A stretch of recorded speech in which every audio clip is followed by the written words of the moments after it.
Le Ballon d'Or, quel prestige, quelle saveur pour un joueur de foot sur le plan individuel, ce trophée qui vient récompenser tous les efforts effectués tout au long d'une saison.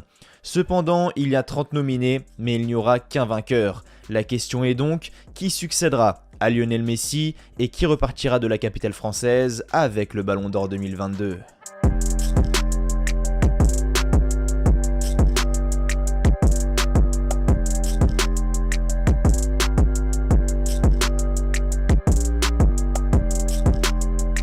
La cérémonie du Ballon d'Or édition 2022 aura lieu ce lundi 17 octobre. Mais qui va le remporter? Même si on a tous une petite idée.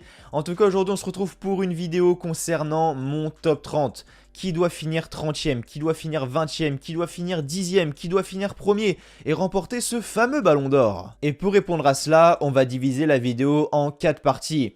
Qui et qu'est-ce qui permet d'élire le Ballon d'Or? La 30e à la 21e place, la 20e à la 11e place et enfin mon top 10 détaillé. Et je précise bien détaillé parce que de la 30e à la 11e place, je vais entre guillemets juste vous énumérer et vous montrer mon classement. Par contre, lorsqu'on va entrer dans le top 10, là ça sera détaillé et justifié. Et je vous dirai bien le pourquoi du comment, selon moi, ce joueur-là mérite d'être à cette place-là et pas une autre. Je précise bien selon moi car ce classement est entièrement personnel, il ne représente que mon avis et ma vision du foot par rapport à la saison dernière, parce que oui, ce classement se base sur les performances de la saison dernière, donc la saison 2021-2022.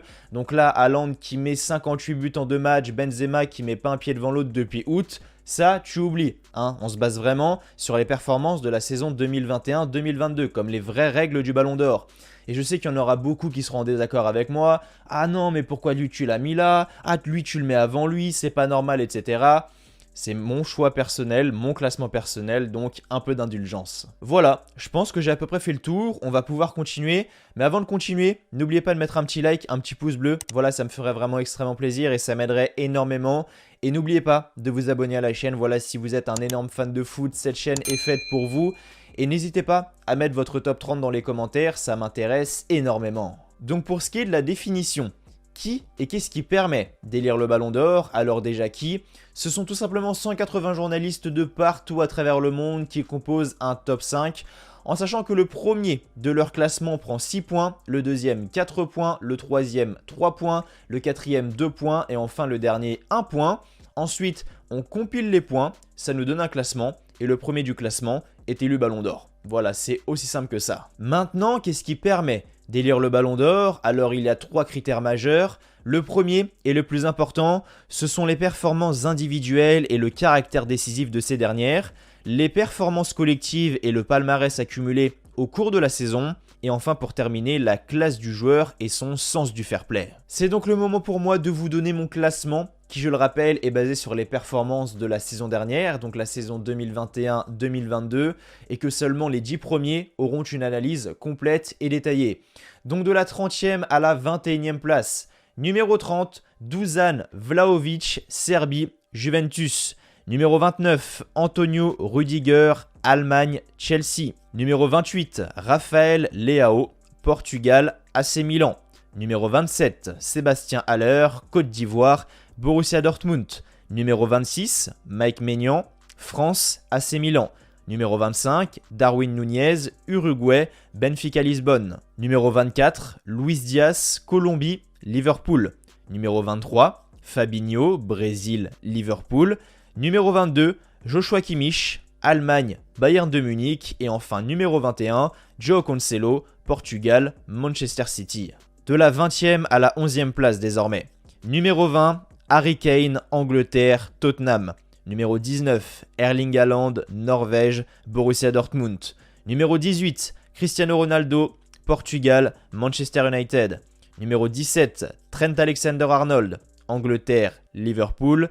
Numéro 16, Casemiro, Brésil, Real Madrid. Numéro 15, Phil Foden, Angleterre, Manchester City. Numéro 14, Heung-min Son, Corée du Sud, Tottenham. Numéro 13, Christopher Nkunku, France, Leipzig. Numéro 12, Riyad Mahrez, Algérie, Manchester City. Et enfin numéro 11, Bernardo Silva, Portugal, Manchester City. Voilà pour ce qui est de la 30e à la 11e place. Si vous n'avez toujours pas vu votre joueur favori, c'est qu'il est dans le top 10. Et sans plus attendre, on passe tout de suite à ce fameux top 10. Numéro 10, Virgil van Dijk, Pays-Bas, Liverpool. Année tout bonnement exceptionnelle pour les Reds, même si elle est à la fois triste, étant donné qu'ils échouent en finale de Ligue des Champions et qu'ils étaient à ça de remporter la Première Ligue. Ça s'est joué à la dernière journée, mais finalement c'est Manchester City qui a réussi à obtenir ce titre de Première Ligue. Mais bref, les Reds ont réalisé une saison exceptionnelle à l'image de Virgil van Dijk qui en plus revenait tout juste de blessure. Et pas n'importe quelle blessure, c'était les ligaments croisés et il a été exceptionnel. Il a retrouvé son meilleur niveau très rapidement, alors que se remettre des croisés, ça se fait pas du jour au lendemain. T'as des joueurs qui mettent des semaines, voire même des mois avant de s'en remettre, parce que les croisés, c'est vraiment une blessure cruelle, tant sur le plan physique que mental, mais Virgil van Dijk a réussi à franchir cette épreuve et à être un joueur extrêmement précieux au sein de l'équipe de Jürgen Klopp. Véritable patron de la défense, très intelligent dans son placement pour faire parler son physique en empêchant les adversaires de créer du danger sur le but d'Alisson. Il a également retrouvé le sens du but grâce à son excellent jeu de tête ou encore sa bonne qualité de pied. Très intéressant dans les transmissions et dans les renversements. Il a d'ailleurs été élu dans l'équipe type de Première Ligue et de Ligue des Champions. Et ça, c'est pas anodin et mérite largement sa place dans ce top 10. Numéro 9, Luka Modric, Croatie, Real Madrid. Alors Modric, c'est comme le vin. Il s'améliore avec le temps. Il a beau avoir 39 ans, il est toujours aussi impressionnant. Réelle pièce maîtresse de ce Real Madrid au milieu de terrain, toujours là à faire preuve d'abnégation avec une mentalité irréprochable. Toujours là à effectuer le geste juste dans le bon tempo pour servir ses partenaires de la meilleure des manières. On se souvient de sa magnifique passe décisive extérieure du pied pour Rodrigo face à Chelsea en quart de finale de Ligue des Champions qui avait enflammé les observateurs. Bref, il nous a encore impressionnés par son talent et le niveau qu'il arrive à établir sur le terrain. Et à son âge, ça mérite tout le respect du monde. Et pour moi, si le Real est allé aussi loin en Ligue des Champions, c'est en grande partie grâce à lui. Et je serais curieux de voir comment le Real Madrid s'en sortira lorsque Luka Modric partira, voir le Real Madrid après Modric, parce qu'aujourd'hui tu enlèves Modric au sein du Real Madrid, c'est pas pareil, même si j'ai une grande confiance en le Real Madrid, un plus grand club du monde, ils arriveront à pallier le départ de Modric, mais voilà, il y a cette petite curiosité qui s'installe, parce qu'encore une fois, du haut de ses 39 ans, je le répète, c'est important de préciser l'âge, il a fait une saison de très haute volée, vainqueur de la Liga, vainqueur de la Ligue des Champions, vainqueur de la Supercoupe, bref, Luka Modric a encore tout gagné. Et c'est aujourd'hui un élément majeur de l'équipe d'Ancelotti, donc ce qui est sûr, c'est qu'il mérite largement, mais alors largement, sa 9e position. Numéro 8, Kevin De Bruyne, Belgique, Manchester City. Alors là, on s'attaque à du gros. De Bruyne est clairement un joueur de classe mondiale, pilier au sein de cette équipe de Pep Guardiola qui, selon moi, tactiquement, a le projet le plus poussé et le plus abouti. Ça lui a d'ailleurs joué des tours. Mais bref, Kevin De Bruyne arrive à répondre à toutes les attentes tactiques de Pep Guardiola et ça, c'est très très fort. Il est excellent que ce soit avec ou sans ballon. Sans ballon car il arrive toujours à faire des appels utiles, tranchant pour ses partenaires pour leur permettre de faire évoluer le jeu. Et avec ballon, grâce à son excellente qualité de pied, grâce à sa vision du jeu, son excellente lecture de l'espace à l'intérieur du jeu, expert des passes décisives, des fois il te délivre des passes, tu te dis mais comment il fait pour voir ça dans le feu de l'action? En sachant qu'en plus, il fait preuve de précision dans la transmission. Pour la saison dernière, j'ai pas d'exemple qui me vient en tête là actuellement, mais là cette saison, je pense bien évidemment à la passe cachée pour Bernardo Silva face à Newcastle. Je vais essayer de vous mettre la vidéo et croiser les doigts pour pas me faire strike, mais il arrive à te trouver une passe, mais laisse tomber. Alors qu'Almiron est au pressing, la balle passe entre les jambes de Willock et traverse toute la défense pour Bernardo Silva qui est tout seul, alors qu'au départ de la passe, Bernardo Silva avait à peine commencé son appel. Bref, c'est un mélange de tout qui fait qu'aujourd'hui Kevin De Bruyne est un joueur de classe mondiale et il est extrêmement fort. Top performance de sa part la saison dernière. Là, c'est reparti sur les chapeaux de roue, donc Kevin De Bruyne mérite largement d'être dans ce top 10. Numéro 7, Kylian Mbappé, France, Paris. Alors le Paris Saint-Germain se vautre complètement en Ligue des Champions et en Coupe de France. Seulement une Ligue 1 pour le club de la capitale, ce qui est assez faible pour un club comme Paris, on va pas se mentir. Mais Mbappé n'a pas été aidé. Sur le front de l'attaque, Neymar et Messi ont réalisé une saison absolument catastrophique. Messi était ballon d'or la saison dernière, là il n'est même pas dans le top 30. Neymar pareil, il n'est pas dans le top 30. Et la saison dernière, si le PSG a entre guillemets été aussi performant, que ce soit en Ligue 1, en Ligue des Champions ou encore en Coupe de France, c'est uniquement grâce à Mbappé. En 35 matchs de Ligue 1, il est auteur de 28 buts et 19 passes décisives. C'est un excellent ratio. Il est d'ailleurs le meilleur buteur du championnat. En 8 matchs de Ligue des Champions, il délivre 6 buts et 2 passes décisives, dont 2 buts face au Real Madrid, un à l'aller sur une superbe action collective pour leur permettre d'arracher la victoire, et un en retour. C'est d'ailleurs les 2 seuls buts parisiens face au Real, mais malheureusement ça n'a pas suffi, ce sont les Madrilènes qui se sont qualifiés. Et enfin en Coupe de France, en 3 matchs, c'est 5 buts et une passe décisive. Donc Mbappé, il a les stats et le rendement qui parlent pour lui. Et j'ai pas peur de le dire, c'est lui qui a porté le PSG à lui seul la saison dernière, donc tout le mérite lui revient.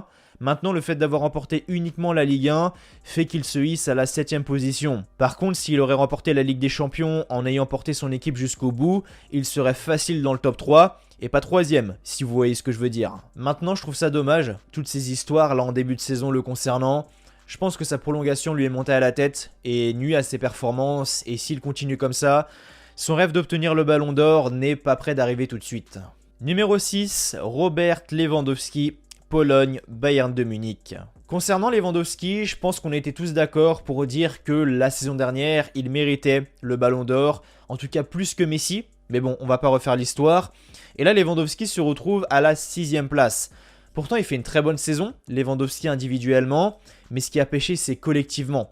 Parce que Lewandowski, c'est qu'une Bundesliga et éliminé en quart de finale de Ligue des Champions face à Villarreal comparé aux autres, donc aux 5 premiers qui eux sont allés beaucoup plus loin en Ligue des Champions. Et c'est d'autant plus cruel quand tu vois les stats individuelles de Lewandowski, parce que Lewandowski, la saison dernière, il a encore fait des stats de fou. En 34 matchs de Bundesliga, c'est 35 buts, ça fait donc plus d'1 but par match. Grâce à lui, le Bayern a été premier de Bundesliga, de la 5e à la 34e journée, leur permettant d'être champion d'Allemagne, même si évidemment c'est avant tout un travail collectif. Lewandowski y a grandement contribué. Et là on parle de la Bundesliga, mais en Ligue des Champions c'était quelque chose aussi, 13 buts en 10 matchs et 3 passes décisives. Individuellement, c'est juste énorme. Lewandowski était clairement l'élément majeur de cette équipe du Bayern, et le Bayern n'aurait pas réalisé une aussi grosse saison sans lui. Malheureusement, les performances collectives sont également comptabilisées, et en Ligue des Champions, le Bayern chute trop tôt, selon moi, et c'est ce qui lui fait perdre malheureusement de précieuses places. Numéro 5, Vinicius Junior, Brésil, Real Madrid. En plus de remporter la Ligue des Champions, la Liga et la Supercoupe, Vinicius a été auteur d'une superbe saison en faisant parler ses qualités athlétiques comme sa vitesse, ses appels en profondeur, ses percussions ou encore sa finition. Cette saison, Vinicius a coché toutes les cases et les supporters du Real Madrid ne peuvent pas dire le contraire. Il a d'ailleurs inscrit le seul et unique but du Real en finale de Ligue des Champions face à Liverpool, permettant au merengue de devenir champion d'Europe. Bref, Vinicius était sur tous les fronts, à la finition, à la percussion. Sa qualité athlétique était poussée au top, franchement top performance de la part de Vinicius. Et Vinicius, il était pas mal critiqué avant cette saison-là. Et là, il a répondu sur le terrain. En plus, ça continue là cette saison. Donc je suis vraiment très content pour lui. Donc il mérite vraiment sa 5ème place. Numéro 4, Mohamed Salah, Égypte, Liverpool. Celui qui peut vraiment avoir des regrets, c'est bien lui, Mohamed Salah.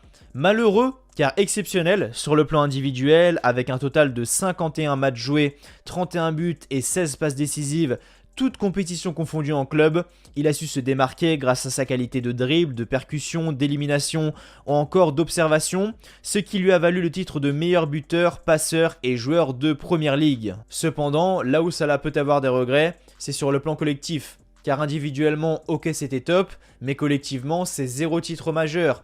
Pas de Première Ligue, terminé 2ème, pas de CAN, éliminé en finale, pas de Ligue des Champions, éliminé en finale également.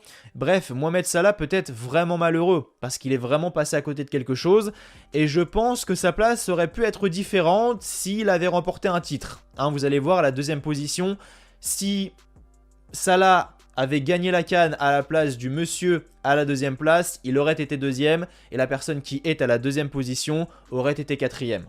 Vous allez voir. Numéro 3, Thibaut Courtois, Belgique, Real Madrid. Il a été incontestablement le gardien le plus important et décisif pour son équipe, en étant capable de sortir des arrêts de grande classe, notamment dans les matchs extrêmement importants, comme en Ligue des Champions, à l'image de la finale où à mes yeux, il est l'homme du match, permettant à son équipe de soulever cette Coupe d'Europe. Décisif sur sa ligne, très propre en ce qui concerne son jeu au pied, Thibaut Courtois a fait preuve de beaucoup de caractère et de fermeté pour tirer son équipe dans le même sens, et selon moi, il a eu un impact considérable sur le résultat de son équipe, que ce soit en Ligue des Champions ou en Liga, donc rien à dire, à part bravo Thibaut qui selon moi remportera le trophée Yashin qui vise à récompenser le meilleur gardien de la saison. Numéro 2, Sadio Mané, Sénégal, Liverpool. S'il y en a bien un qui est passé par toutes les émotions cette saison, c'est bien lui, Sadio Mané.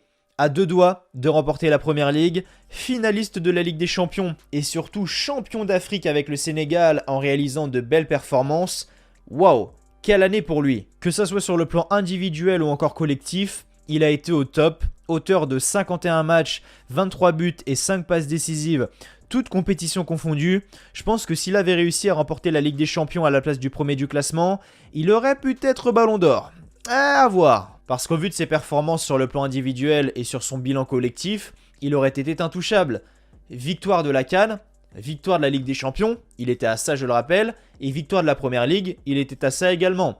Malheureusement, il a remporté que la CAN, ce qui est déjà très bien, hein. Franchement, tu gagnes la CAN déjà, je pense que tu es content, et c'est une vraie fierté pour le Sénégal, mais c'est ce qui pour moi lui coûte peut-être la première place, hein, comparé au premier, mais deuxième meilleur joueur du monde, c'est pas mal déjà. Et enfin, numéro 1, et à mes yeux, Ballon d'Or 2022, Karim Benzema, France, Real Madrid. Si on se base sur les 3 critères pour élire le Ballon d'Or, Karim Benzema est incontestablement celui qui coche toutes les cases. Véritable leader de son équipe, généreux dans les efforts, buteur hors pair, neuf extrêmement complet, capable de planter tel un renard de surface, mais également capable de venir décrocher pour orchestrer le jeu sur le flanc offensif. Mais au-delà de ça, il a les stats qui parlent pour lui. Et quand on regarde le premier critère, qui je le rappelle, c'est les performances individuelles et le caractère décisif de ces dernières, bah aujourd'hui, qui fait mieux que Benzema? Qui a mieux rempli ce critère que Karim Benzema lors de la saison 2021-2022? Bah j'ai envie de dire pas grand monde, si ce n'est personne. Son parcours en Ligue des Champions le reflète, et pour moi, son Ballon d'Or se joue là. Parce qu'à chaque fois qu'on pensait que le Real Madrid était enterré, que le Real Madrid était éliminé, Benzema sortait de sa tombe et arrivait à sauver à lui seul le Real Madrid, à l'image du match contre le Paris Saint-Germain. Triplé en 20 minutes, boum, Paris, dehors. Triplé contre Chelsea, Chelsea, dehors. Manchester City, à l'aller, ils sont en grande difficulté. Il a un penalty, il met une Panenka, faut avoir une sacrée paire de coronets quand ton équipe perd. Panenka, au match retour contre City, donc en demi-finale, ce qui permet au Real de se qualifier en finale, c'est Benzema qui met le but vainqueur sur penalty. Bref, Benzema a été décisif à chaque match de Ligue des Champions et son Ballon d'Or se joue là. En plus d'être décisif, il a les stats qui parlent pour lui. 46 matchs, 44 buts et 15 passes décisives, toutes compétitions confondues. 32 matchs, 27 buts et 12 passes décisives en Liga. Élu meilleur buteur, 12 matchs, 15 buts et 2 passes décisives en Ligue des Champions. Élu meilleur buteur encore une fois, vainqueur de la Liga, vainqueur de la Ligue des Champions, vainqueur de la Supercoupe, vainqueur de la Ligue des Nations avec l'équipe de France. Oui, ça aussi je l'ai pas dit. Et là, il a su se montrer décisif. Bref, Benzema a tout raflé et mérite son Ballon d'Or. Il n'y a rien à dire. Quand je regarde les stats et que je me refais les images dans ma tête, honnêtement, ça me donne la chair de poule parce que c'est impressionnant. Karim Benzema, top performance de sa part la saison dernière et ça me fait extrêmement plaisir. D'autant plus parce que vous le savez peut-être, mais je suis supporter de l'Olympique lyonnais. Alors je suis pas d'origine lyonnaise, mais je supporte l'OL depuis que je suis tout petit. Et Karim Benzema vient de Lyon, il est formé à Lyon et c'est une énorme fierté pour nous le peuple lyonnais. Donc voilà, c'est mérité et incontestablement Karim Benzema doit être Ballon d'Or 2022.